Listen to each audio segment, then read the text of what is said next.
Together with me, Caitlin O'Ryan, the podcast that celebrates not having your shit together. We are finally back after a bit of a break with a new wonderful guest. Thank you so much for your patience and a massive congratulations to our producer Anne, who's had a beautiful baby girl.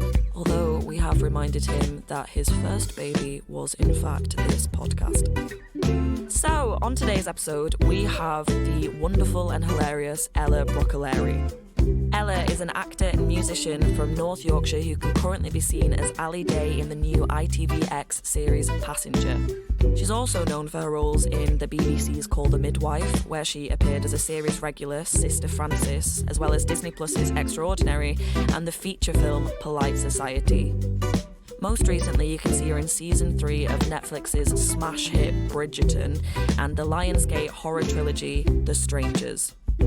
If that's not enough, she recently wrapped on Netflix's Bank of Dave 2, the film Paddington in Peru, and the new BBC detective drama Ludwig. She's about to begin production on the British comedy feature Go Away, alongside Michael Socha and Hugh Bonneville. Alongside her acting projects, she plays with her band Marry Me, Emily, who are releasing their debut EP, The Distance Makes the Mountains Blue, this autumn. If you want to follow them and find out the latest regarding the EP release and tour dates, you can find them at Marry Me, Emily on Instagram. Ella and I went to drama school together and we reconnected over our love of karaoke and netball. I love this chat with Ella. She is so funny and we talk about her love of dancing and Slovakian castles, but she's also really vulnerable and we discuss her journey on refinding herself coming out of a long-term relationship and the expectations put on women within society in general. She arrived at the recording with a newly broken knee from dancing a bit too hard, but we are so grateful that she hobbled her way over to us for this gorgeous chat. Just a quick disclaimer. At one point we talk about the red and white roses of Lancashire and Yorkshire, and I definitely led us down the wrong path in terms of which is which, so please don't revoke our northerness. I really hope you enjoyed this episode. Just a quick reminder to like, subscribe and to leave us reviews because it's all really helpful in growing our little podcast and making sure that more people find out about us. Here's the fantastic Ella Bruccoleri.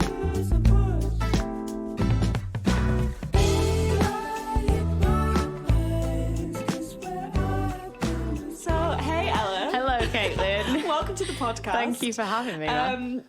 What's on your leg? This whole thing. Oh, double take. This is, I guess it's called a brace. Okay. It's not a cast. Okay. I get to take it on and off. Yeah. I fractured my knee 2 days ago. Wow, okay. So I feel like literally fragile. Yeah. And quite emotionally fragile. Yeah. I'm surprised by how emotionally fragile I feel about this fracture because it's just my knee is not stable and it keeps popping out and I feel so you're on scared. tenterhooks. I'm on literal, not literal. I'm not on literal tenterhooks. I'm like hung up like a butcher's slab of meat. No, I'm on figurative tenterhooks. Yeah, scared that it's going to happen again. Really scary being injured, especially on your legs. You kind of need your legs to be stable. Yeah. And when they're not, you are like stuff like needing help to get in and out of showers. Yeah, you lose your agency. You lose your agency and a little bit of your dignity. Yeah. And I'm someone that prides, I'd say to a fault, myself on self-sufficiency. Yeah. To the point where I find it really difficult to ask people for help. Yeah.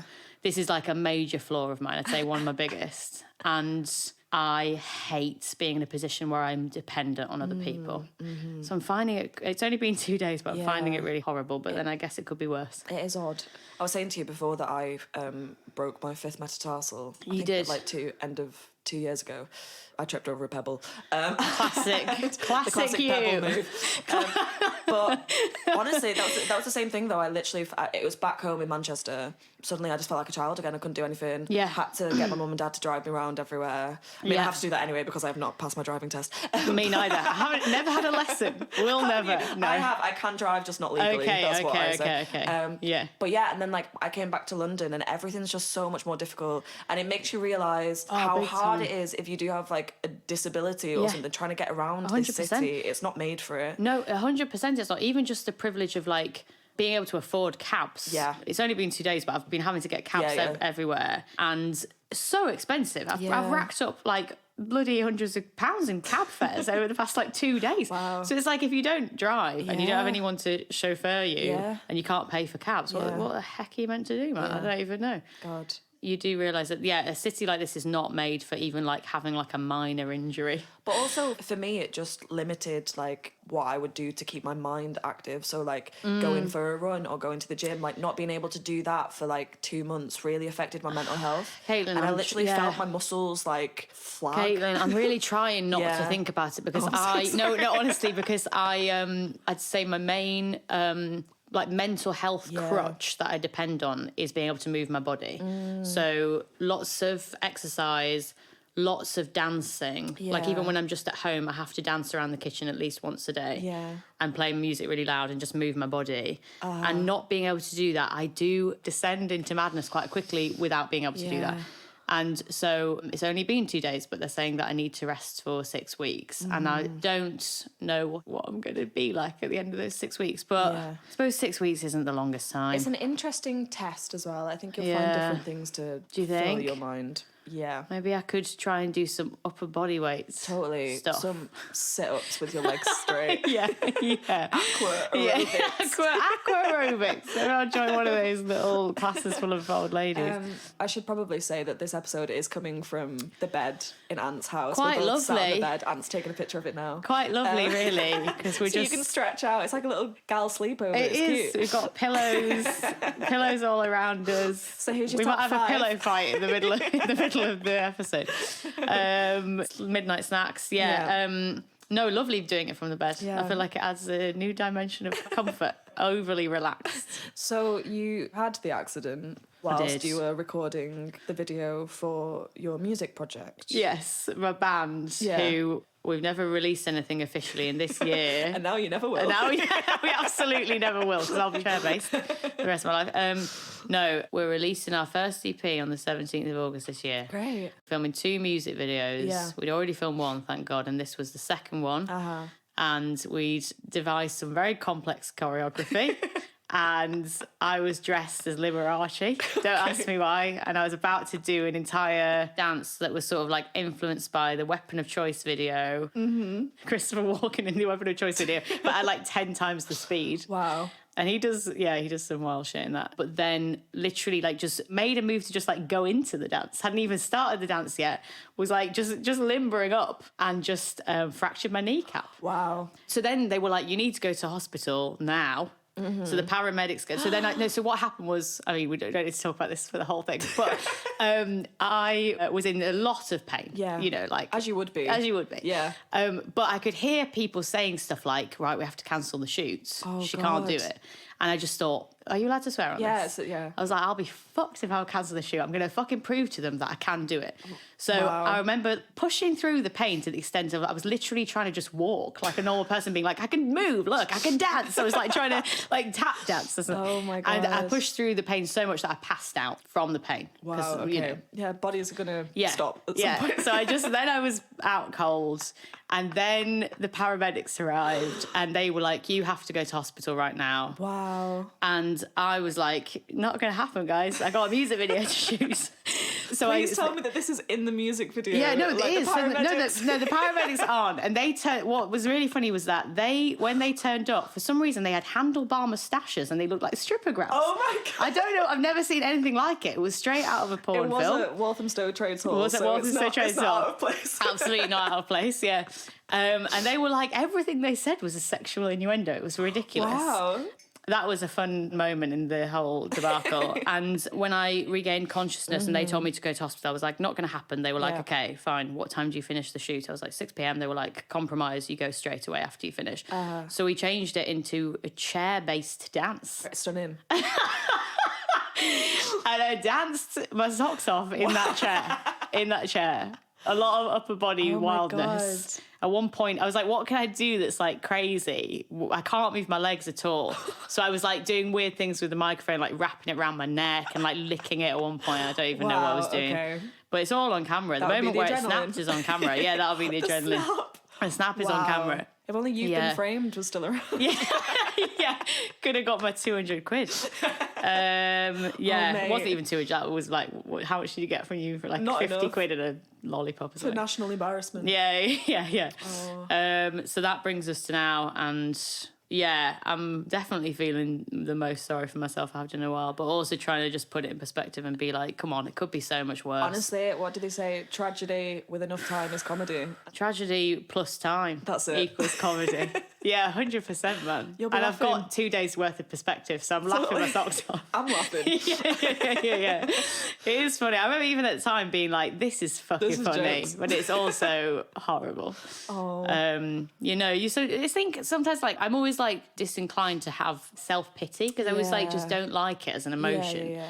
But then I think sometimes it's important to allow yourself to have it a little And bit. it's almost like grief in a way, isn't it? It's like you're mourning the next 6 months the life that you're not going to be able to live. Right, like, and exactly. So it's kind of, you really do just have to take every day as it comes. Right. And like, I remember when I did it, like having to give myself grace and just think, well, you can't be expecting what you would normally get out of yourself and just treat each day. Right. Almost like lockdown again, do you know what I mean? Right, just like totally. go back to the basics and I think you're right. I think, and hibernate there's a always little got bit. to be some sort Yeah. of silver lining or Yeah. advantage to be taken from any situation, I guess. And anything that's temporary is a bloody miracle, right? Because for some people it isn't. And if you, I don't know, any affliction, I know people very close to me in my life who have a debilitating mobility issue, that it's not temporary. They're going to have that for the rest of their lives, and it's probably going to get worse.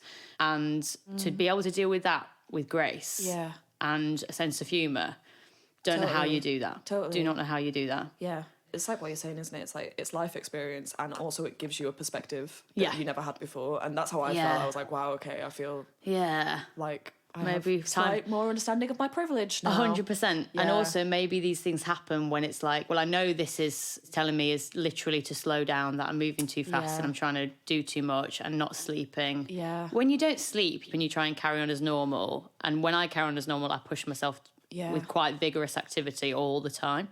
What do I think is going to happen? Yeah. Of course I'm going to get You're gonna injured. snap at some point, and it's going to be your kneecap. I'm literally going to snap in half. So it's like, it's just like ridiculous to think that you're like inhuman in that way, that you just carry on indefinitely without breaking down. So I need to take the lesson from it. Yeah. Time for some self-reflection, maybe. Yeah. So, Yes. on a scale of shit to together, how are you feeling today then? Well, I'd say I'm feeling probably in some ways the most shit. Okay. Like last night was really traumatic because my knee popped out again and I couldn't get it back in, and I was by myself screaming for help, and it was horrible. Horrendous. And probably I'll look back and be like, that was quite a traumatic experience. So I feel like, when you're in that mood where you could burst into tears at any second. But at the same time, and life is complicated, I feel wonderful and sort of wonderfully out of control. Yeah. Because just, I don't know, at the minute, just things seem to be like, things every day keep getting thrown at me, and I'm quite just like happy about everything. Yeah.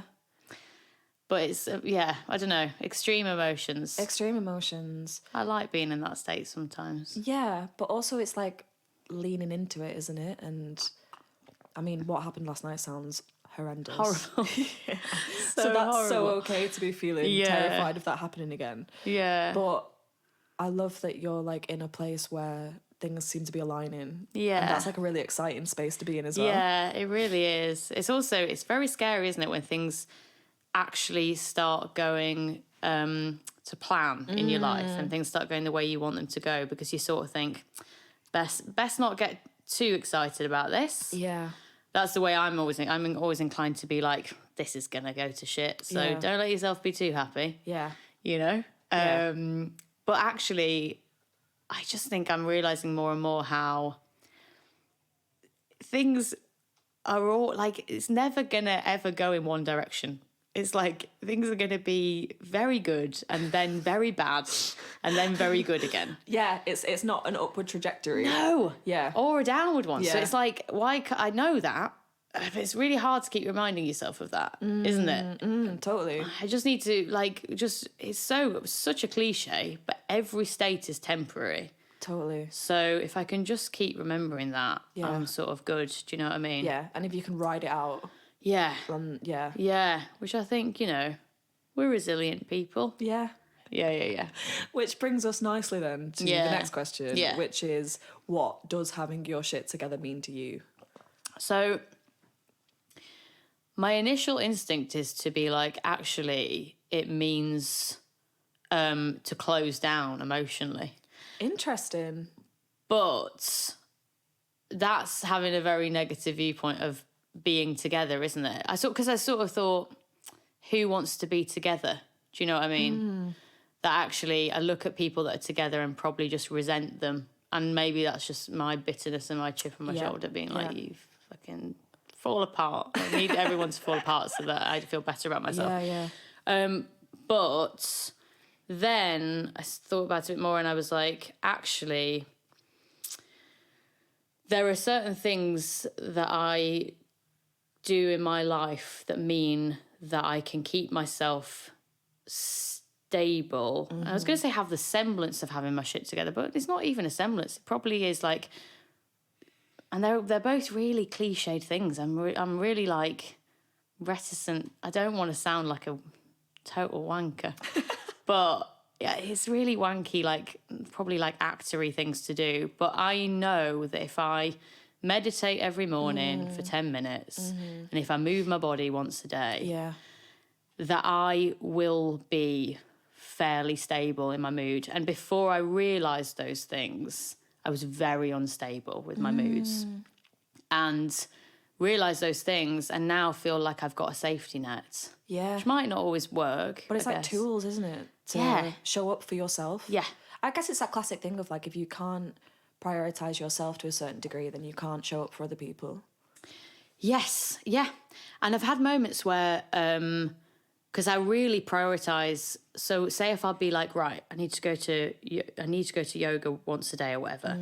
And then someone will be like, right, I really need your time that day. And I'll go, I can't see you, I'm going to yoga. And they'll go, do you mind just missing yoga this once? Yeah. And I'll get a bit snappy about it because I'm like, you're asking me to do that. I understand that. But that's my version of like, that's sort of like that's my crutch. I need to do it. Yeah. So you asking me to miss it, I don't think you really realise how much I'm dependent on it. Yeah. And if I don't and you notice the lack myself, of it. Yeah, totally notice the lack of it. And you're right. I don't think it's a fully selfish act to prioritise yourself in that way because you're going to be shit to be around if you don't do it. But I also think there's an element of like being self-employed, being an actor. We have so little control over our schedules that I think a lot of self-employed people use like going to the gym or going for a run or going to yoga as the one thing in their day or their week that is like solid and it's like an anchor that you can hold on to. Provides some form of structure. It's such a big thing for us to have that base that is like timetabled in because it's a semblance of structure. Whereas like, you're right, someone else doesn't see it like that because it almost feels like a luxury. Yeah. But actually it's a necessity. Yeah, but isn't it weird that all the things that are necessities do feel like luxuries? And I still feel that way. Like I feel guilty about them. Yeah. Stuff like going to therapists and like meditating or like, all those things feel like really privileged things to do. And they are. Yeah. So you have the privilege of like time and money to be able to do them. But makes you feel so guilty about taking the time out still to do them, which is really silly. Yeah. Even sleep. Sleep is such a weird one because I almost feel like sleep is the thing I sacrifice most readily. Are you the same? Yeah. And yet it's the thing that will make me feel most shit. Yes. Yeah. And like, I just like, I don't know why I'm always just like, it takes so much for me to be able to prioritise it. I don't know why I'm so incapable of prioritising the thing that I need the most. I think it's because I always feel like there's more that I could be doing. Yeah. And therefore, like, I was talking to my friend about this yesterday, because of the society in which we live, in which we're all constantly available all the time. So there's always more that we could be doing. There's always more connection that we could be making. There's always a text that we could be responding to. We don't shut down in the same way that, like, if you leave the office and you can't receive any emails anymore, you can still be receiving emails up until 10, 11, so your brain is still active. Yeah. So the switching off and the going to sleep and almost like the bedtime routine that I had as a child, I don't have that anymore. Doesn't exist, because it's all bled into each other, and therefore like I'll be in bed like with my fucking earplugs in and like my eye mask ready to go, and I'll be like, oh, I'll just send out this last message. Do you know what I mean? And so therefore it's like sleep doesn't become this. I don't treat sleep as the same way that I do the gym. It's this thing that I have to do, and I kind of resent doing it because I could be doing something else. Yeah, 100%. I'm the same. I think that's true of people that are like, that are kind of overworked or kind of addicted to work, isn't it? That it's like you resent having the time away from. It's really weird. Yeah, it's a really odd one. It's like I think maybe it feels like an act of real care to yourself to be like, I am going to allow myself this 8 hours to switch off. And maybe it's just that I don't like myself enough to be able to give myself that. Yeah. Do you know what I mean? Yeah. And it does sometimes feel like I'm deliberately sabotaging myself by not giving myself it. Yeah. It's weird, isn't it? Because it's like, even like the day before something really important, obviously there's the issue of like when you're stressed and you find it difficult to sleep.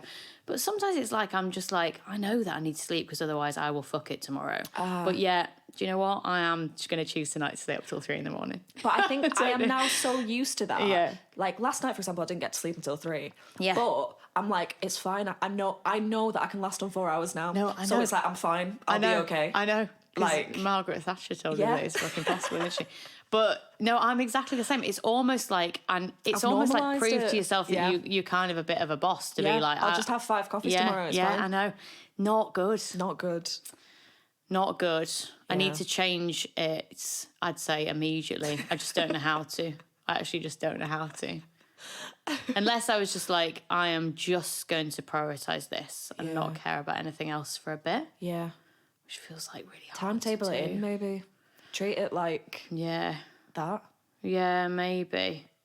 Yeah, maybe. Yeah. But then also like, we're young and alive. I know, that's it. There's always something more fun to be doing as well. I know, exactly, man. I also just want to make the most of my youth. I mean, that's a bit of a stretch to call it youth, but... Okay, before the podcast, I asked you to think of an object that makes you feel like you've got your shit together, and why. I brought 2 options. Oh, you brought them. Yeah, I shouldn't have. No, I like the show and tell. One of them as well, I'm like, one of them's like my fucking passport, so I don't know what should I pick? Should I show you them both, or should I just pick one now? Which one draws you? Well, so I brought my Italian passport because that was so... I worked for 2.5 years to get this. Yes, because I wasn't given it automatically, even though I am Italian. But it just was, I was never registered as a baby. And I worked for 2.5 years to get this passport off my own back.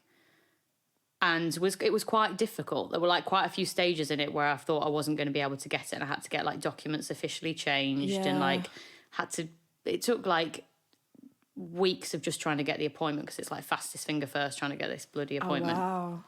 And so getting that, I was just like, I felt so good about myself, the fact that I'd stuck with it. Because no one else, like my brother just lost patience and he doesn't have one because he just couldn't be, well, he'll hate me for this. I just felt like he prioritised other things, you know. Yeah, fair.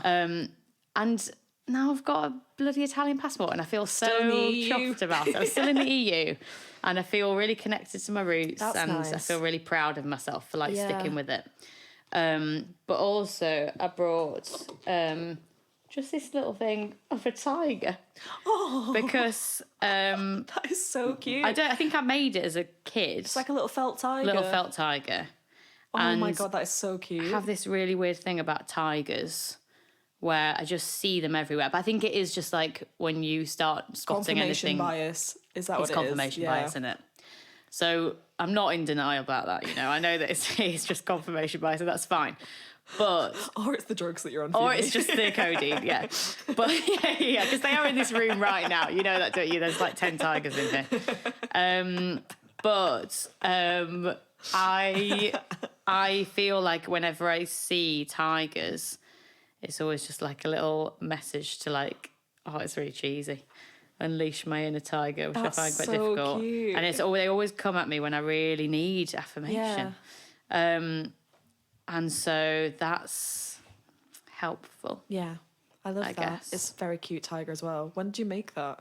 I think as a child, but I have no memory of it whatsoever. But I feel like it was like a foreshadowing of being like, you are going to have to become a tiger at some point. Wow. I don't think I've really become one yet. But That's okay, you're just I'm a on my little way. cub. I'm just a cub. I'm just a little cub.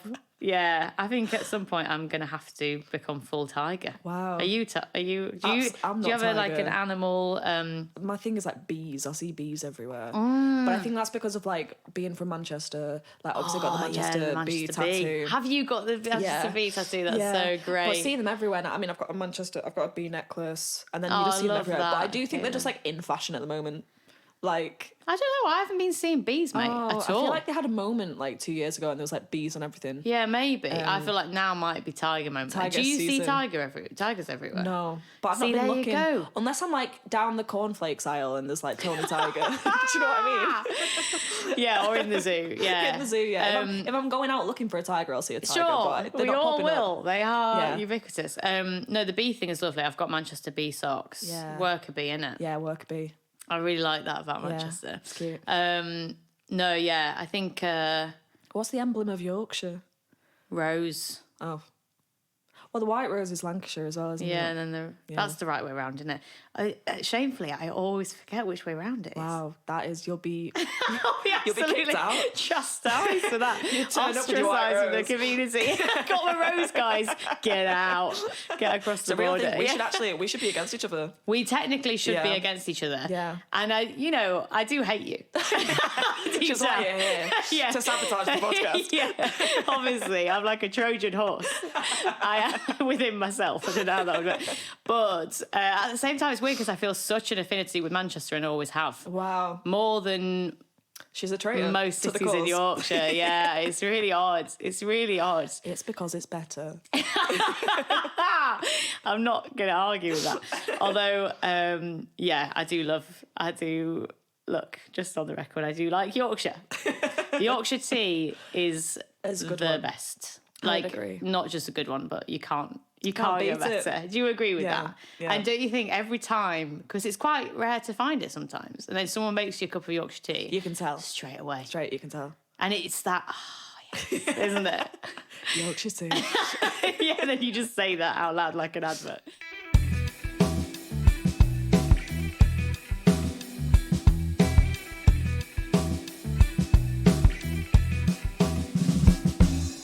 Okay then. Yes. A time in your life where you felt like you really had your shit together.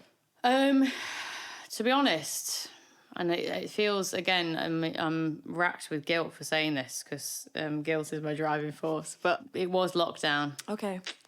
You're You're not the only person who said that. No, really, have other people said that. Yeah. It just feels wrong, doesn't it? It does. Feels really But wrong. also, it makes sense as well. Both can exist. Both can exist. Both can exist. And even though I tried to stay really connected to what was going on and not like shutting myself off from it, not being oblivious about how much pain people were in. Yeah. And, we as a family experienced some of that as well. But I think because one of my main flaws in life / the key to my success is the fact that I just won't stop working and I won't stop just like see myself as, just keep on going, lass, just keep on going. I was really working myself into the ground a little bit prior to that. Yeah. And then having to take my foot off the gas was like, oh my God, I just was like, oh, thank God for this. And then had a moment in my life where I could really assess where I was going wrong, used it to put some really helpful habits in place that I still really rely on, and just felt like, oh, I'm every day being able to do the things that I should have been doing this whole time. And, that I've sort of fallen out of habit with a lot of them again. Yeah. But yeah, I just felt like, oh, I'm like really, really looking after myself and just hadn't had time to do that before or since. Yeah. Haven't really learned from it at all, actually. But I think like the reason that a few people have said it, and everyone says the same thing, like obviously it was an awful time, but one of the benefits of it was that it just stripped away all of the nonsense. Yeah. And it like reconnected with you with what was important. Yeah. Simplicity. Yeah. Like there was like less noise in every sense of the word. Yeah. Obviously there was like this underlying anxiety, but that is kind of what emphasised what was important, and you really reached out to the people who you loved and you cared about.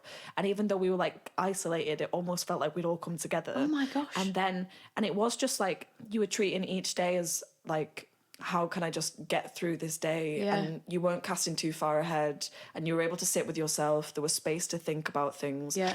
I always say that like I think I grew the most in those like 3 months than I had in the past 3 years, because I felt like I was pulling myself in so many different directions, that just being able to sit and like reflect and not feel like I ought to be doing more, or that there was something more exciting going on over here, because the whole world was on pause. Yeah. I think a lot of people felt that.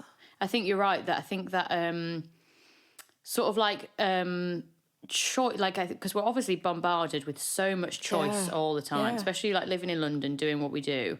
You got loads of stuff at your fingertips, and I really struggle with like choice paralysis. I really feel so much happier when I live a very simple existence. That's why I always think I could be in a non-dictatorship communist society, because I really like just being told, actually, these are the restrictions. You can't do any of this stuff. Here's the stuff you can do. Make the most of it. Yeah. And I feel so happy living a life like that.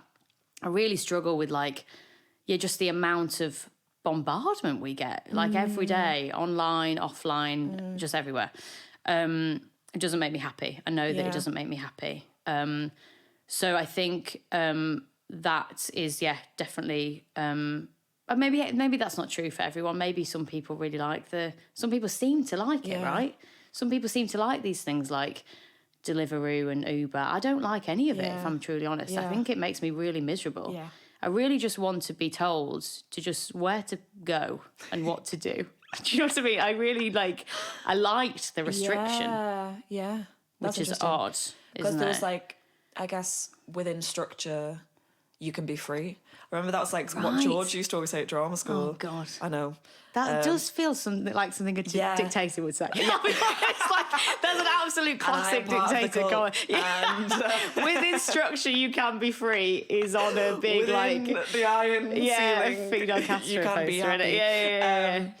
No, but I guess, but I think it is that thing when there's so much choice, when there's so much more that you could always be doing, when there's like so much more productive you could be being, like horrible. That to me, I feel guilty constantly all because the time. And that's why I can't sleep, and that's why I'm constantly on because there's always another fucking podcast I could be making, there's always another contact I could be making, blah blah blah. But in that time it was like shame-free stopping because you actually couldn't do anything. If you were sending someone an email, they were like, why the fuck are you sending me an email? 100%, man. 100%. So it was like guilt-free. Totally. And I think so much of our current state is feeling guilty all the time. Well, totally. And like what we were talking about before, basically guilt-free permission to prioritise the things that actually do matter. Like connecting with your loved ones, making really nice food, sleeping. Creativity. Everyone was fucking baking banana breads and embroidering because that was like the thing that was... Right. Like getting back into like doing things with your hands. And, totally. And I think I have the privilege of like... I really love small space living. So I'm like, it's like the opposite of claustrophobia, which is weird because I am actually a claustrophobic. Can't get in lifts or anything. But when I live, because my flat that I was living at the time was small, and didn't have a garden or anything. But for some reason, love that. And I guess you're the same. Like we're in hotels a lot. Yeah. Living in a hotel room for an extended period of time is when I'm at my most happy. I don't know why. Yeah. I love living in just like a tiny room and just having a small array of objects in front of me. Because you've got the fundamentals of what you need. Whereas like when I go back to my flat in London, it's got like 7 years worth of noise in it. Whereas like when I'm going to a hotel, it's just like everything is quite simple. Yeah, 100%. I've just got the necessities and 100%. I can live like that. Yeah, as long as I've got a window and a bit of fresh air, then I'm like, honestly, I'm just like, I don't need to make any decisions right now. That's why I love long car journeys, because you can't do anything. You're just trapped in the car and you're like, all I can do is play music or chat to the person next to me or have my thoughts, and I don't have to feel guilty because I can't be anywhere else right now. I'm just trapped. Yeah. And something about that makes me feel really... weirdly happy. Yeah. I think it is just what we've been saying about like A lot of it is about guilt in it. I think this is like coming off as a bit of a theme. Yeah. But and maybe there's a way of getting to the root cause of that. I don't know. I'll ask my therapist about that. Not you, Caitlin. This is not therapy. Yeah, feels like it so far. I'm out of my depth. Yes. You're not equipped for this. I can tell. No, joking. Speaking of which, please tell me about a time in your life where you didn't have your shit together. Okay, well, I guess that kind of ties into what we've been saying about hotels. So basically, I always forget how long has gone by. I think it was not last summer, but the summer/autumn of the year before. And I was working... I was filming not one film, but 3 films, a trilogy, within 10 weeks in Slovakia in a hotel room. Oh, my God. And like the same trilogy of films? Yep. Wow. Yep. So and it was a horror films, hence loads of night shoots in the woods. So you survived. Spoiler. For 3 films. You're the monster. Well, actually, that's technically not true because I could have been... No. Okay, let me backtrack. I could have been in 1 film, but it was filmed out of sequence. So I still could have been there the whole time. They were filming 3 films. Because we were filming them totally out of sequence, which was mad. But in this tiny hotel room in the middle of Bratislava, doing night shoots in the woods every night till 6 a.m. most nights. Wow. For some reason, thinking my body clock would adjust, but it never did. So literally just like would sleep like 4 hours maximum for like 10 weeks. But weirdly, like the happiest I've ever been. I mean, really just like riding this wave of euphoria. I don't know why. I think... So, everyone was just like, most people appreciated. Have you been to Slovakia? Never. Oh, my God. Sell it to me. It is the best place on earth. It's like, I can't even explain to you. At what point there was a festival dedicated to cabbage. Wow. And I was... Like, you could get cabbage in any form. There were, like, cabbage competitions, cabbage statues, cabbage games. Wow. Big old vats of steamed cabbage soup. Stunning.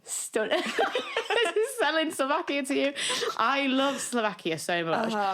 And everyone else was just like, it's fine. Yeah.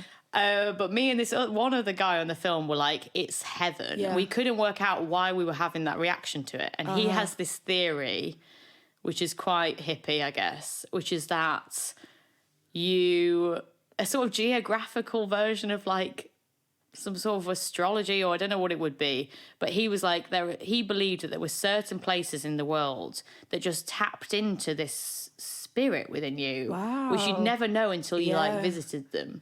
And then it would unleash something in you because you'd just have this weird connection with the place and almost feel like you'd been there affinity. Before. Yeah, maybe. Do you believe in that? Ancestral energy? Maybe don't know. Who do you am I to believe in judge? that? Did you feel that in Mexico? No.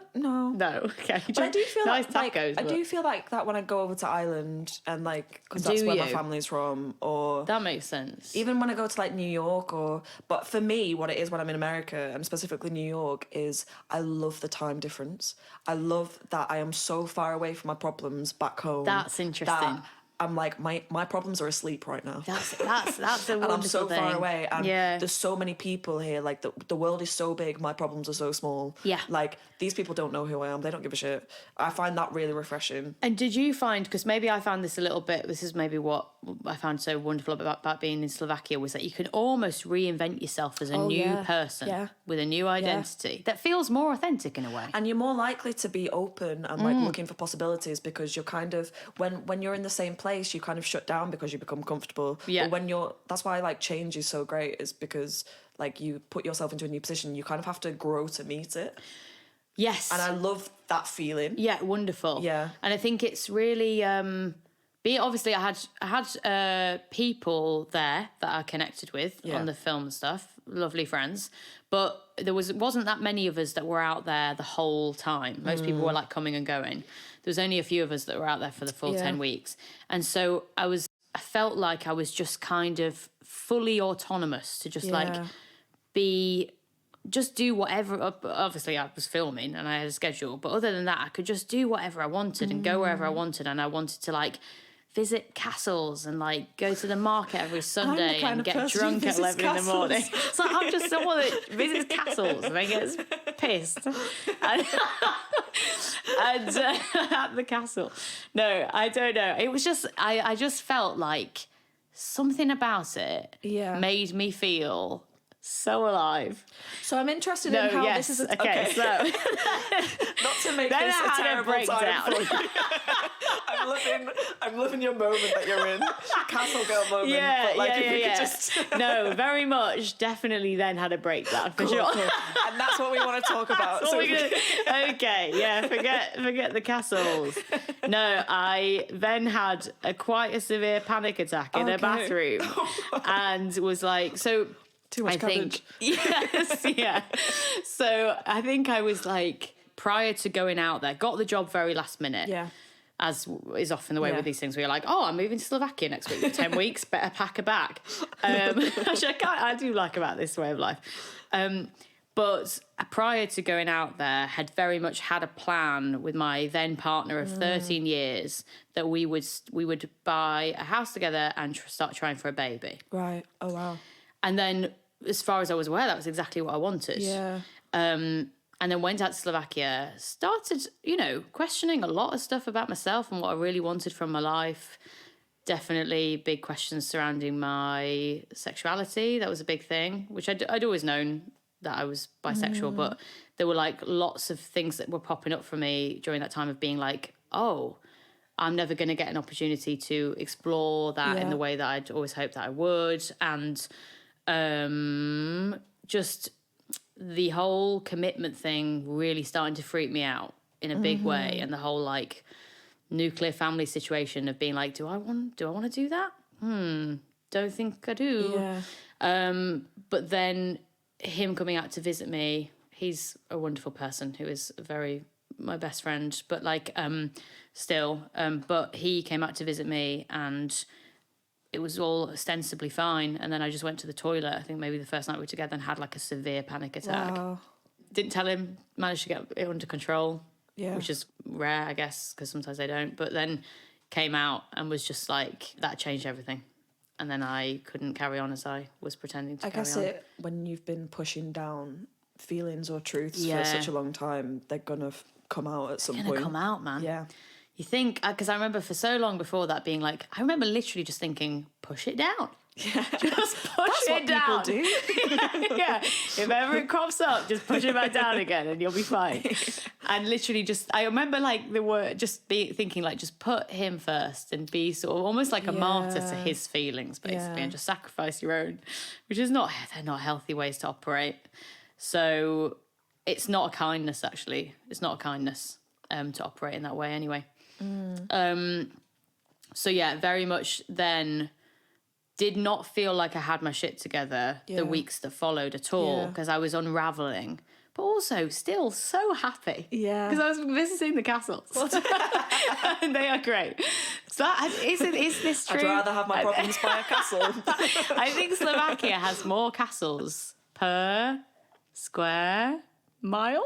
Capita. Per capita? Is that a thing that people say? Yeah, totally. Than any other country. Great. May have just made that up. Love that fact. But yeah, it was a weird time. I'd never felt so... My emotions were like right under the surface. It's so wild, isn't it, when you're on this trajectory? I mean, having been in a 14-year relationship, 13 year? 13. That's wild commitment. Like, the longest relationship I've had was a 4-year relationship. Which and is I'm like, bloody long. Yeah, and that was years ago. And I'm like, I just don't think I'm ever going to be able to do that again, because I don't know, like, so many questions crop up all the time. Big time, man. I'm 28 now, but I guess I'm approaching my 30s. And it does throw up the big questions of like, who am I? What do I want? Yeah. Is this the path that I wanted? In 10 years, am I going to look back and regret not using this time the way that I could have done? Because in 10 years, it'll be even harder to do the things that I wanted to do. Time. And I think because I met him and got together with him when I was a teenager, right. You know fuck all about yourself, right? Totally. So you end up falling into this thing, which I don't regret for a second. I think it was, for the most part, a really lovely time in my life and a lovely relationship. Very grateful to have had it. But like, sort of entered it with all these intentions that are not going to be how you then, like, a lot of them were just like false intentions, because they're just like what you're taught that you've want. You've not even had from time life. to interrogate them for yourself, have you? Totally. Yeah. And it wasn't we didn't really nail it being like a very emotionally interrogative relationship. Maybe if we'd been able to do that together and been like, what do we actually want from this? But we didn't really nail that. So I had to kind of unpick loads of shit and then be like, I don't want any of this stuff anymore, but I don't want to hurt this person. Yeah. I don't know. It's and having very like weird. enforced time away from them filming. Yeah. That's, of course, that space is going to give you the time to reflect on things in a way. Yeah, I think our job is a bit of a hard one for that, innit? Being with someone. Yeah. Because you're going to be away from them a lot of the time. Yeah. And it's how you both handle that as well. You have to get so good at it, don't you? Because it's really, really hard. Mm-hmm. And I think I'm, maybe not the best person with the distance, really. I maybe need to because I'm avoidant. Are you avoidant? I think I can lean that way. Yeah. It's not good. I think I feel like if I feel like someone needs too much of me, I will kind of lean away from it. Yeah, me too. It's a terrible way to be. It is. Trying so hard to challenge it and get better at it because it's not. So I don't want to be like that. No. I want to come to I want to reach out a lot more and come towards someone a lot more. Yeah. I find it very difficult. But awareness is key, isn't it? And awareness is everything. Yeah. Communication is everything. That's a cliche, but it is blooming everything, man. Yeah. But yeah, it's all good. Yeah. It was a wonder. As breakdowns go, it was a good one to have. Yeah. And also, like, you know, I think we compare ourselves to a time that doesn't really exist anymore, which was like people getting together and staying together forever. Like, right. And actually there's a beautiful thing in having chapters with people and them having got you as far as they got you, right. And like you grow together and then you're not growing anymore, so then it's like, thank you, I'm gonna take our growth elsewhere now, and 100%. That's as beautiful. What's and actually wrong like with that? If that's what your life is like, you know, a multitude of moments with people, and you're like monkey bar swinging, totally, and growing and having these beautiful moments with people, that is no less valid than the trajectory of like house kids. Exactly. Resentment. And even the resentment, bitterness, which just come quite quickly. Even though I agree wholeheartedly with everything you just said, and it chimes with everything that I believe in, I could not help, and I think I've moved past this now, I could not help but feel like such a failure when our relationship broke down. Totally in the eyes of what I felt other people would think about it. Totally through that prism. Like, I just thought, like, people will see this as a huge failure. They'll be like, oh, those guys didn't manage it. They didn't succeed. They spent 13 years dedicating time to each other and they fucked it. Yeah. And I really just felt the weight of that. I just felt almost like embarrassed. I don't even know. So they're not helpful feelings. But also, like, I think genuinely people just want you to be happy. So no one is thinking that. Like, no. Even like people just want you to be happy together or happy apart, but they just want you to be happy. Yeah, or I think sometimes people do feel, because maybe I've recognised it in myself, I don't think it's like, this is going to sound like a really negative thing, but I don't think it is. I think it maybe is a common thing to feel that when shit goes wrong for other people, maybe a little bit like, oh, thank God, because it proves that not everyone's perfect. Not everyone's perfect. And I sort of felt like, oh, I don't want to be the subject of people feeling that way about the thing, because it feels a bit like interesting. But actually I think it's so normal. Because externally you might have looked like you had your shit together in this 13-year perfect couple. Exactly. And you were disproving the fact that you did. Exactly. And actually I'm totally fine with I'm totally fine with people using me as an example for like nothing is gonna go to plan. I'm actually totally fine with being an example of that. But yeah, there's something about it which is like a little knock to your pride, maybe. Interesting. But that totally ties into the theme of this podcast, doesn't it, really? But I just think, like, literally, you only have one life. Mm-hmm. Don't know who said the that. Cliches. Gandhi. Yeah. I love it. Gandhi said everything. But he would have said everything at some point, I think rather end the thing in hope of something that's right than... Yeah. You know, regret not having tried. 100%. Also Gandhi. He was a good guy. Very articulate. Well, thank you for sharing that. 3 things that make you feel like shit. Not moving my body, which is going to be a bit shit over the next 6 weeks, but I don't want to dwell on that. That's going to be fine. But definitely makes me feel like shit.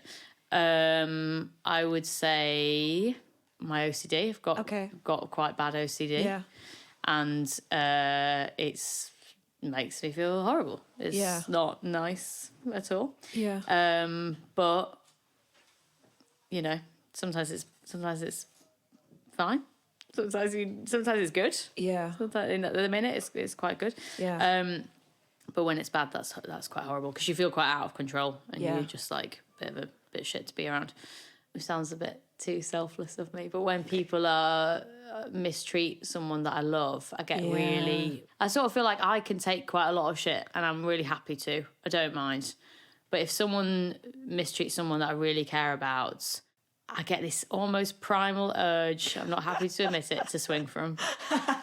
And I really have to fight hard not to. That's the tiger. That's the tiger of me, or the Yorkshire of me. But like that in turn then makes me feel like shit because sometimes I feel like I'm not able to use my words in the way that I would want to. I relate to this. Do you? Yeah. I think often when I hear about like an injustice towards my friends or something, I'm just immediately like, they're a dickhead. And like, it actually shuts me down to, big time. I don't know. Nuance of the situation. Yeah, the nuance of the conversation because I'm like, dick. Yeah, 100%. Stay away from them. But do you, I You literally better. feel myself clenching my fist Yeah. and the narrative that runs through my head is like, tell them to meet you outside and sort them out. I don't even know if I'd be capable of like doing anything to them. Do you know what I mean? But like, that is my primal urge is to use my fist, which I've never done. I don't condone. I hopefully will never do because I don't want to go to prison. But if I wouldn't be honest with myself if I didn't say that was what rises up so inside of me. It's just like, go for them. That's kind of a beautiful thing. It's like deep loyalty. Oh, yeah, the loyalty's nice. Nice. I definitely feel that I'm a very loyal person to the people that I care about. But it's not a good way to behave. Like, using words is better. Words is better. Gandhi would agree. Gandhi would be the main one to agree. I'm pretty sure he did say that. I'm pretty sure he did say that. Words is better. He just said, words is better. Get that on the T-shirt. Gandhi. But it's interesting that you say that, like, you can take a lot of shit. I wonder why that is. Take it all. Yeah, because you feel like you're more deserving than your friends are, maybe? Yeah, or again, it just all plays into this, like, martyr complex that I have and shame again. I'm just like, look, I do feel like I'm quite a resilient person. Yeah. I do feel like I can just take a lot of stuff that's thrown at me. I sort of think, you know, that's more of an indictment on your issues than mine. If you want to throw shit at me, that's good. Go for it. Like, I can take it, man. I can go home and be okay. I can feel good about myself, and you probably won't feel that good about yourself. Yeah, wow. So, yes. And I probably should just trust that the people in my life are able to do that as well without me feeling like I need to protect them all. Yeah. But I still do feel the need to do that. And I've done it to the point where people don't appreciate it sometimes because they kind of just think, I don't need you to step in that way. Just like, let it go. It's not, it doesn't have to be a big thing. Sometimes they think they find it almost like an imposition. I don't know. They just would rather avoid the conflict in the first place. And I'm there like maximising it, which is not good. With your wooden spoon. Yeah. Yes. Hey, Ant. Hey. You do a great job in editing this podcast, might I say. If people like the podcast, what do they need to do? Like it. What else? Follow it on social media. And then what? They could share it with every single person they know.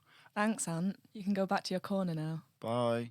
3 things that make you feel like the shit. Okay, so they all make me sound like a bit of a sophisticate. Oh, Is that the okay. word? But It is now. It is now. But just for the record, I'm not. Maybe I am a bit. I don't know. Look at you, you sprawled out. The first guest sprawled out on a luxurious bed. I with a am cup of almost tea like in I'm on a hand. chaise longue. I might as well be. On a chaise longue. And on a chaise my longue. first one, my first one would be very welcome right now if I was in this reclined position, which is like drinking dirty martinis. Okay. And swanning around. Specifically, the verb to swan.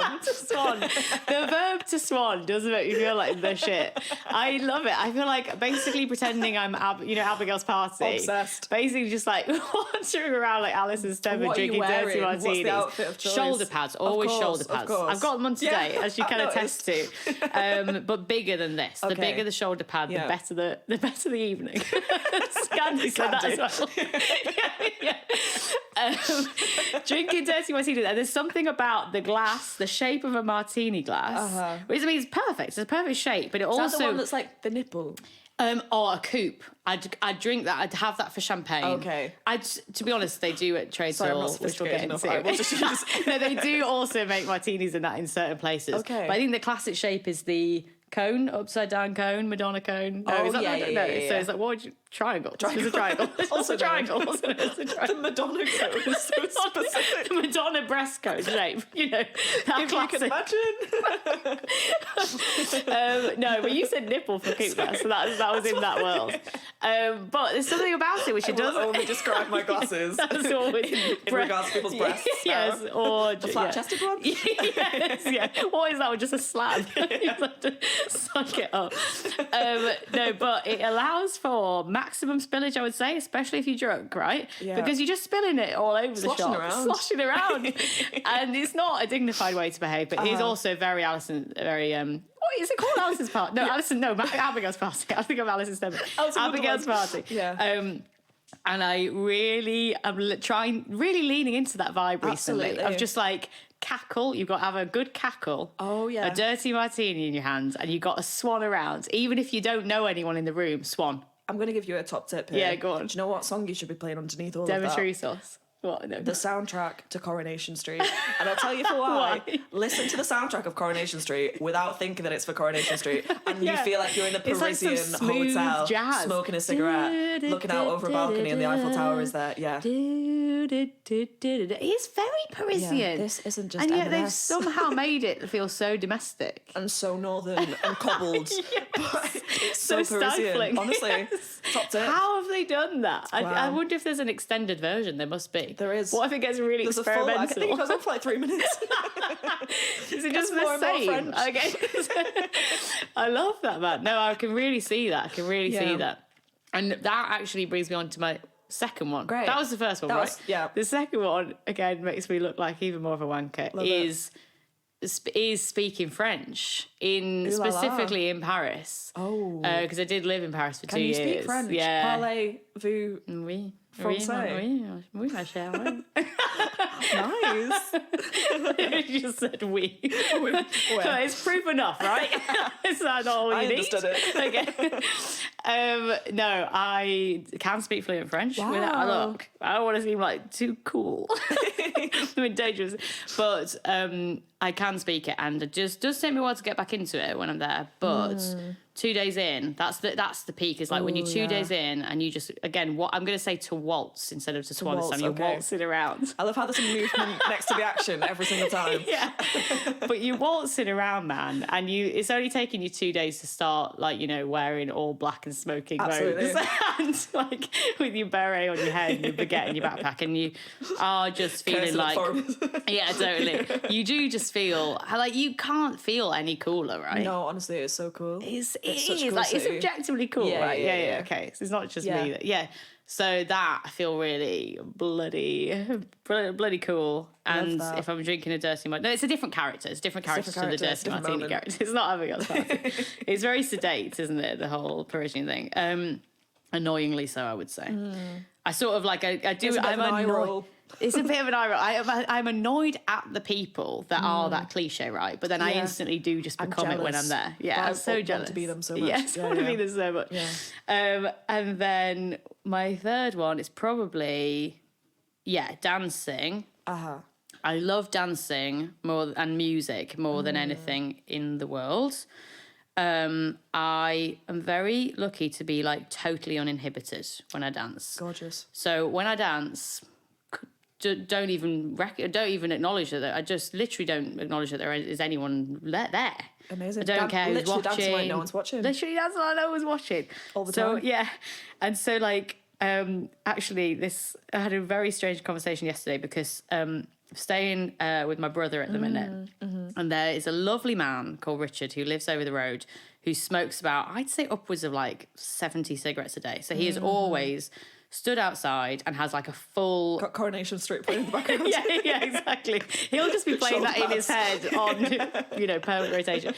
So he's like constantly staring into our kitchen, making no bones about it. I love how just like open he is about the fact that I am just going to look at you and everything Fair you do. enough, yeah. But I'd never had a proper conversation with him about it until yesterday. And I just as I said before, just need to dance around the kitchen at least once a day. Quite a wild way. I'm not talking about like a little shoulder bop. I'm talking about like full balletic choreography. Yeah, I'm not trained in ballet. So it is mental. And yesterday bumped into him and he just was like, he just went, I see you busting out your moves daily. And I was like, okay. I was like, you're... Weird admission though, Richard. I was like, you're not trying to hide your voyeurism at all. I love how much he leans into his voyeurism. So, and I was like, okay, all right, fine. I was like, I know that you're watching. I do know when it's happening that you're watching me. And part of me is like, bring it on, Richard. Yeah. I'm going to show you. I'm not ashamed. I'm not. Because I'm dancing like no one's watching. Exactly. But yeah, you are watching all the time. That says more about you, Richard. Exactly. And what did he say? I mean, he was like, I think he just was like, had this like little wry smile and he was like, you got some moves. You got some moves. Okay, and I was Richard. like, okay.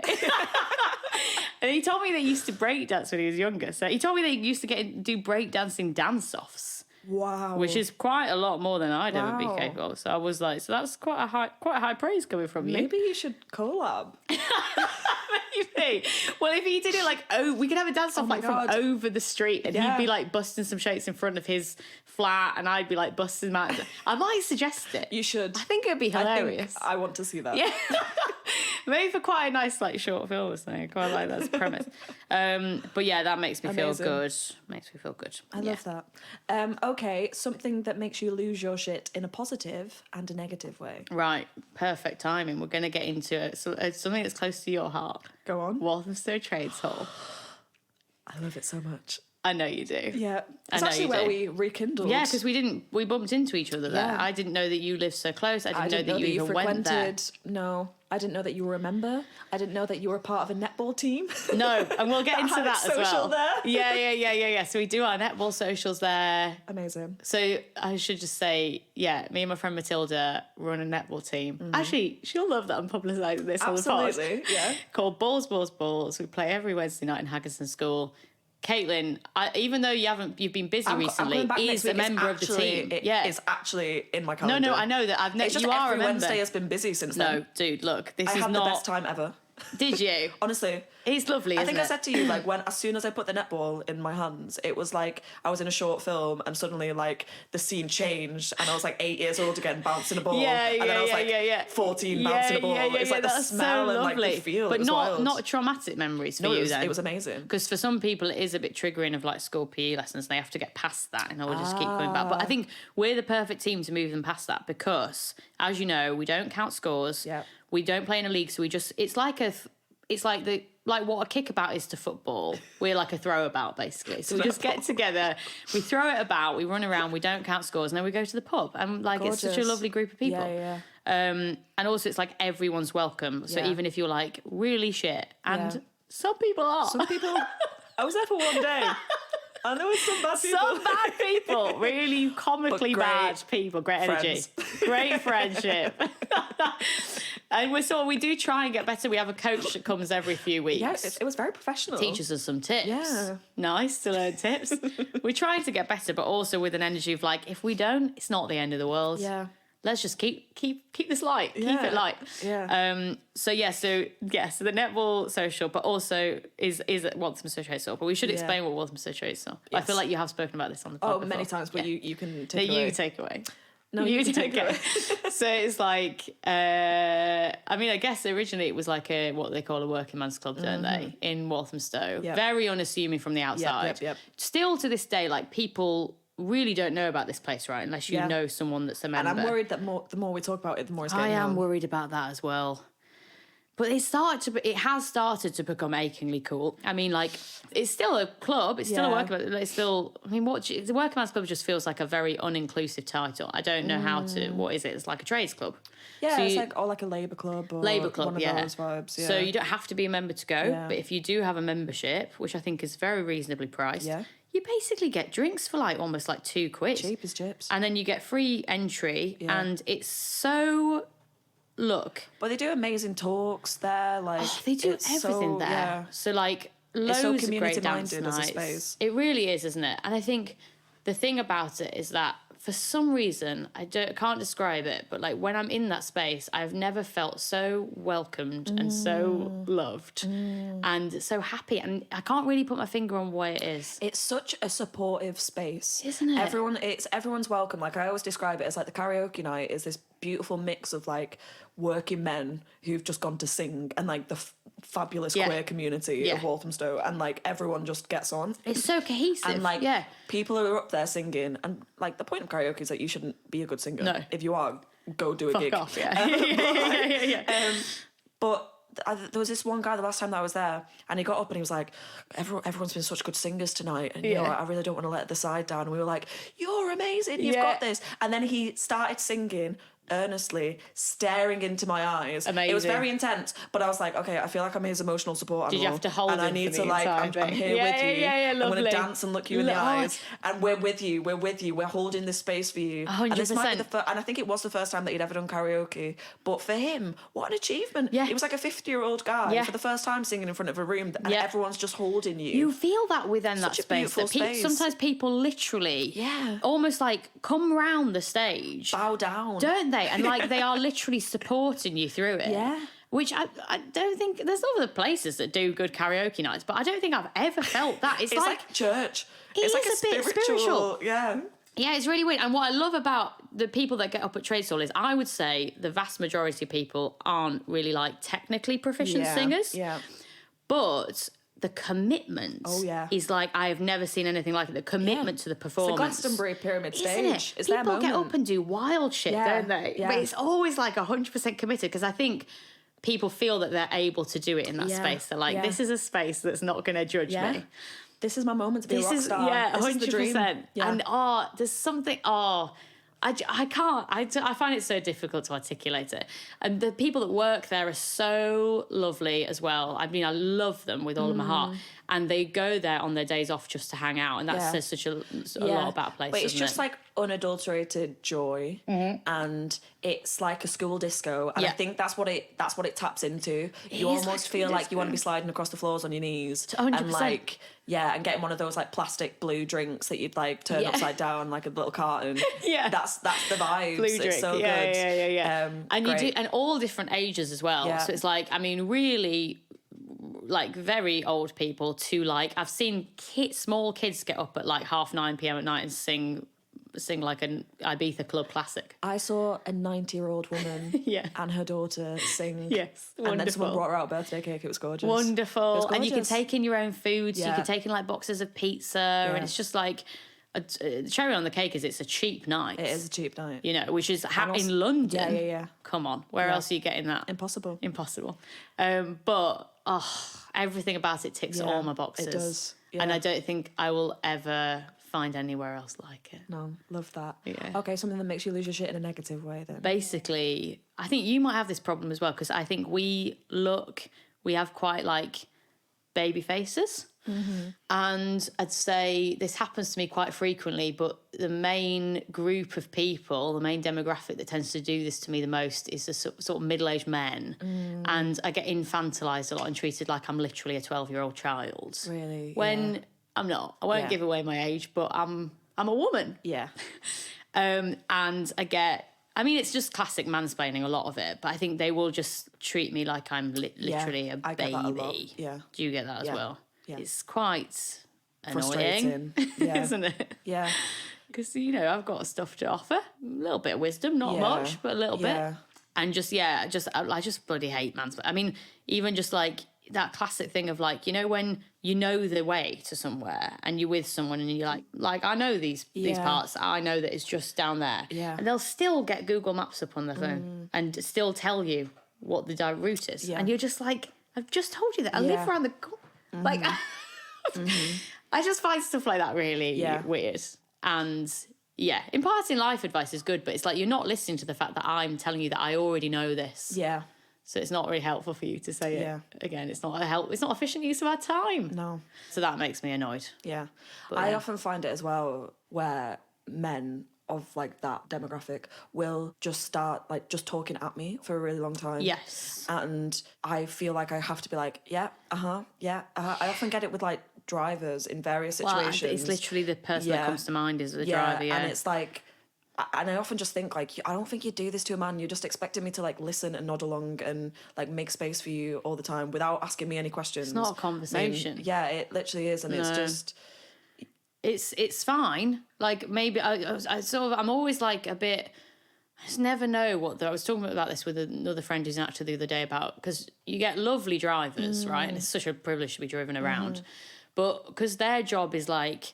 They sort of need the interaction because otherwise they just sat down all day looking at a road, which must be really boring.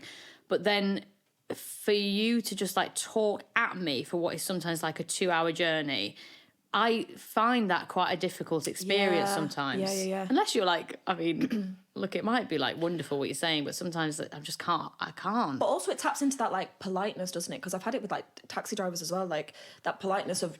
You don't want to be on your phone and you don't want to be like, actually, can you like, I'm actually going to do this? Because that seems really antisocial. Totally. And also, but also it's a lot, like you don't know what kind of day, they don't know what kind of day you've had. And then to be in a space where you don't have any agency, you can't get out of it. And you are just like kind of kidnapped by words for a little while. And let's be honest, sometimes this is worst case scenario. And really, I don't want to tar everyone with this brush because this is like a very small minority.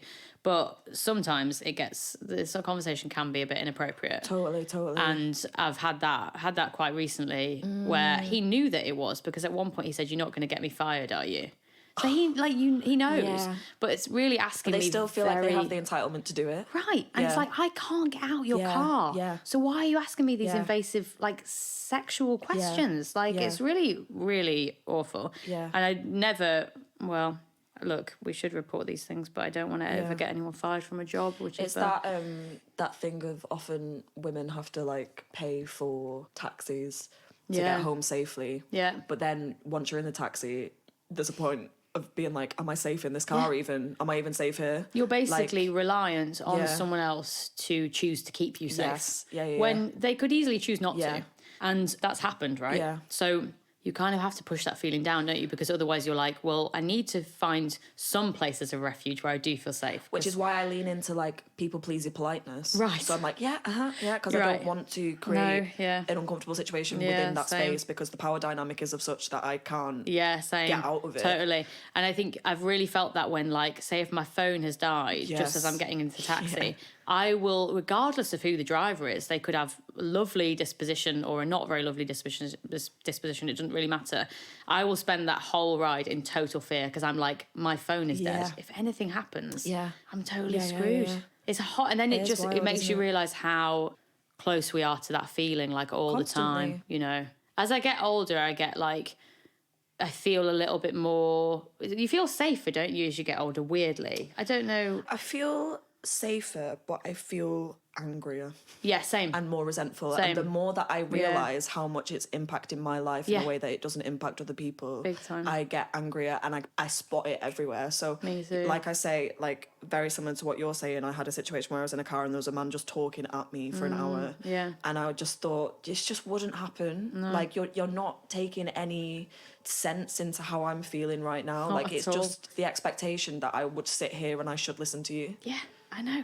I find it so alien. Like, I cannot get my head round ever. When would we ever do that? No. We're so, like, as women, I think this is maybe generalisation, but more common maybe, like, we are so trying to be in tune with how other people feel all the time. Always. To an exhausting extent, right?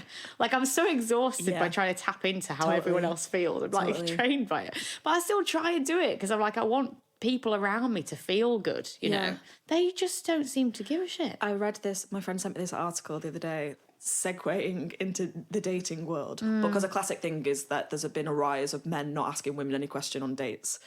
And like, and so my friend sent me this article and this woman had written it and she was like, so I'll be sitting there asking them questions, hoping like to help them. I'll be like, so where did you grow up? Thinking that they will then be like, oh, I grew up here. Where do you grow up? And then they don't. Yeah. So then they just sit in silence until she then asks another question. Yeah. And she was like, I feel like I'm a clown that's being paid in dirty martinis. Yeah. Like, yeah, she was like, I am the entertainment. Yeah. And if I don't speak, then they will just sit in silence. And and it's just a really fascinating thing. And I think she spoke to some, I don't know, expert in like men. A men expert. Man expert. And they were basically saying that it's not always that they're not interested in you, it's that they might be quite nervous and it's easier for them to just talk about themselves than have to empathise and extend themselves to your situation. But it's just such an interesting thing that, like... So interesting, because I've always thought that when you're nervous, the easiest thing to do is ask questions and listen and deflect. But I think women are so used to doing that. And I think that's how women react to nerves. Yes. Is ask, Yes. because we've been conditioned to want to make people feel comfortable all the time. Exactly. Whereas, like, I think the opposite is true of men, whereas I think... a lot of the time when they're nervous, they can kind of retreat a little bit. Right. And it's easier for them to just exist in a space that's just talk about things that they know. Right. And because so those what two... is shameful for a man is something that they don't know. Right. And so we're both conditioned in that way. So it's like, we should have... we don't need to have more empathy because we've already got enough. But it's like, I definitely want to be more understanding of that position. Yes. Right? Definitely. But it is just like... I don't know. I think, like, going forward, I've, like, been reading loads of, like, bell hooks recently. I don't know if you're reading bell hooks. And about, like, women... it being okay for women to... we shouldn't have to keep doing this, but I think if the men are open to it, the women being a guide for men to become more emotionally vulnerable and open and, like, engaged in that change going forward. I'm really up for doing that work if they're going to come with me on it. Completely. I don't, but, like, it's exhausting to do that work if nothing's really going to change at the end of it, Totally.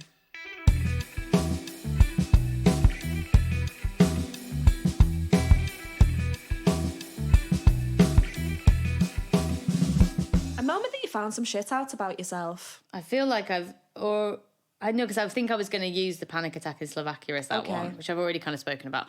But that was definitely the thing that it feels most pertinent and that comes to mind, was just being like, because I think, as we were saying about, like, being, again, conditioned into thinking that, like, you should stay with one person for the whole of your life. You should start a nuclear family with them. You should tick all these boxes. For some people, that's the thing that makes them happy. I'm not knocking that way of life at all. But I just realised how much that was not what I want from my life. Yeah. And so I've been on a journey since then of being like, what do I want? And I've been really exploring ideas that some people find really radical, which is, like, the idea of, like, living in a commune and... and, like, adopting loads of kids. I don't even know. I don't know, like, what I want. But I think it's just realising that there are alternatives. And when it feels like we've been conscripted to a certain way of life from such a young age. My friend is currently exploring polyamory. And she was talking about this book called, like, The Relationship Escalator or something like that. It might not be called that. But it's basically a book about how we're kind of all just conditioned to feel like we're on this escalator. And so you get into a relationship and then everything is, like, a step up on the escalator. So it's like, might be called the stairs or something. Right. But, so it's like you're in a relationship and then the next step is that you move in together. And then the next step is that you should be looking to get married. And then the next step is that... But she was like... what that does is it just confines you to this, like, upward trajectory. And actually, like, you might be with a partner and you might move in with them and then it might not work you living in the same space as each other. So what a lot of people will do will be like, well, we're not right for each other then, let's break up. As opposed to thinking, well, let's take it back a step and, like, go back to when it was working and maybe we're just the kind of couple that needs our own space. Whereas that step back, people feel is like a failure. It's just really interesting that I think people are wanting to explore lots of different ways that relationships can work. Because that classic trajectory that we have in our mind is so limiting. Like, it's crazy limiting. It's just like the minority of people are going to find that that's the perfect solution for them, right? But yet everyone's trying to match that exact same trajectory. It's wild. Esther Perel wrote this really amazing essay, which was about intimacy and... Oh, is it about the mating in captivity stuff? It might be from that, but it's about... what is it? Intimacy and desire. Yes. And how the two things are actually opposites. Yes. And I was literally talking about this the other day. And it blew my mind when I read it because a pattern for me is that I will get into a relationship with someone and then I'll want to be as close to them as possible. I will want to, like, climb inside their head and, like, learn everything about them and spend all of my time with them because I love them and that's what I want to do. But then what happens is that desire kind of goes away because it's like... because mystery is what keeps desire alive. Yeah, exactly. Like, and actually what you need and what she says is that you need the space to have that desire exist. Right. But so it's like this really tender balance between wanting to be close to someone, wanting to be intimate with someone, 100%, and spend and be close to someone, but also allowing space so that you can Yeah, Like, totally. Which is why I think going forward, the idea of, I don't know what's going to happen in my future, but like the idea of like not living, being like committed to someone, but not living with them, or at least not sharing the same room or the same bed every night feels really appealing to me. And having a real freedom and autonomy outside of that relationship feels like really necessary to me. Because I don't know, I want it to like, I love the idea of it still. I think that, I don't know, I hate that idea of just like settling into something really domestic. I think it just kills excitement and joy and desire. And I think the whole polyamory thing, I don't know if I would have the resilience to be able to deal with a lot of it. I'm really interested in it. I'm so interested in it because I sort of think that is like, I think there's something about it in terms of like a lightness of ownership of people that I am trying to utilize in my life. Me is too, that it's not necessarily that we're having other relationships with other people, but it's just that there's like a lightness to how I'm much not yours and you're not yeah. mine. And at the end of the day, I want you to want to spend time with me because you just think I'm the shit. Like, rather than being like, I have a duty to be with you all the time. Because as soon as someone requires that of me, that's when I just shut down. Me too. Everything shuts down. As soon as something's expected of me in that regard, I just can't. It shouldn't ever be a thing. It's just like, let's just be with each other because we just really like each other. I don't want you to feel at any point that you're obliged to do you know? Yeah. But then obviously there's like, you have to take feelings into account and stuff. I don't know. It's really another hard. person there that you have to please. Yeah.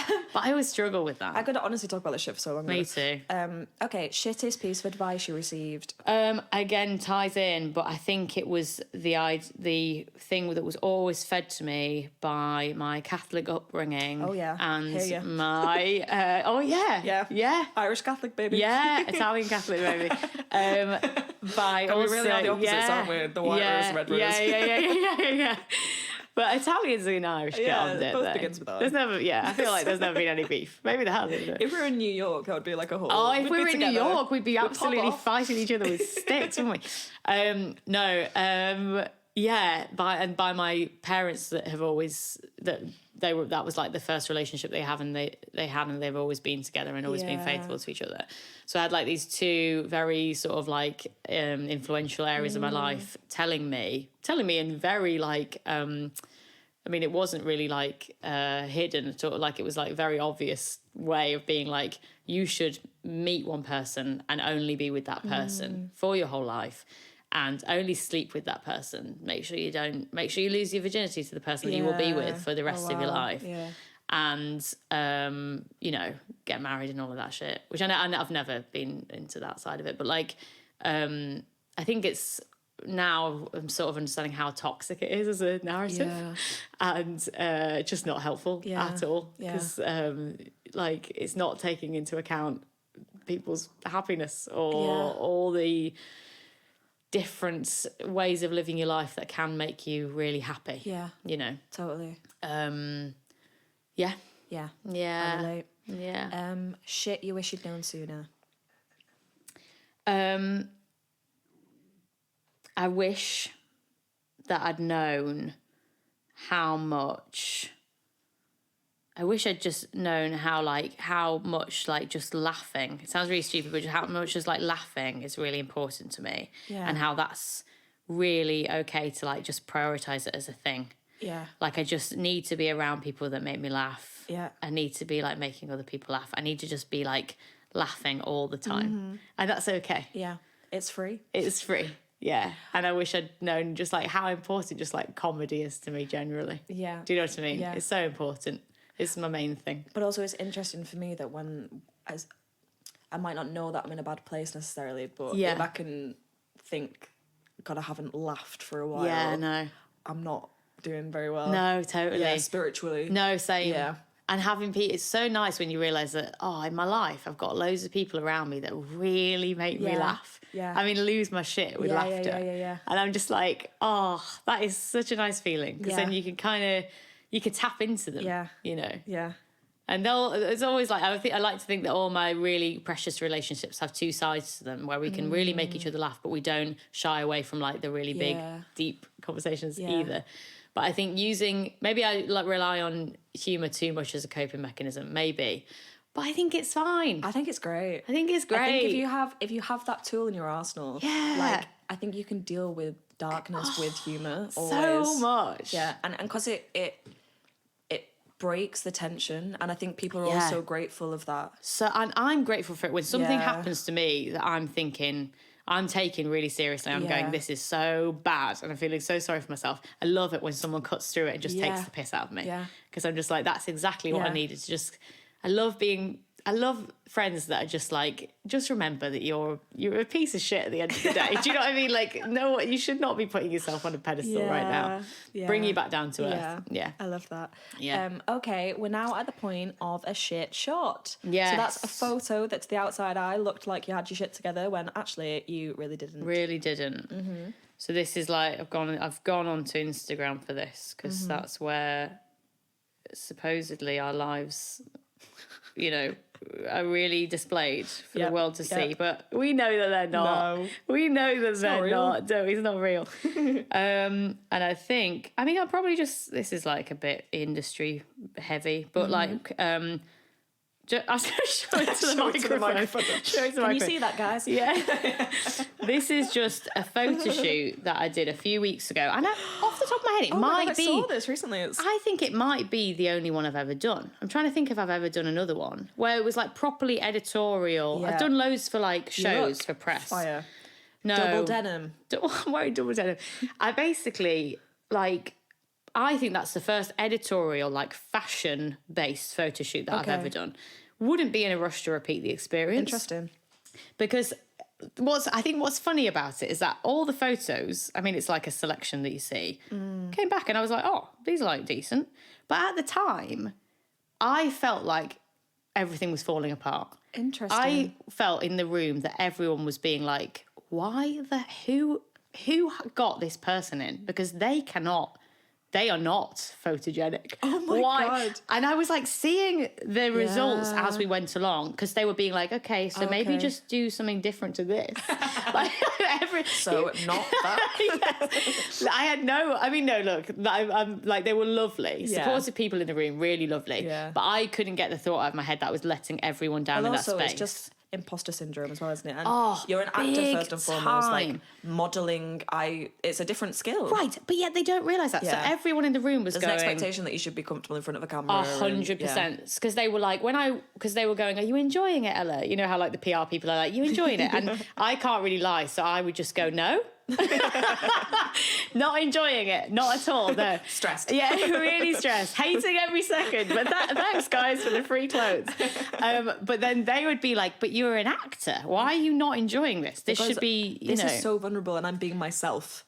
We are actors for a reason, so that we don't have to face our own identity and we can pretend to be somebody else, right? Yeah. That's the reason. Yeah. For me, anyway. So, like, I don't want to put words in your mouth. So having to be myself in front of a camera, really don't enjoy it. Really don't enjoy it.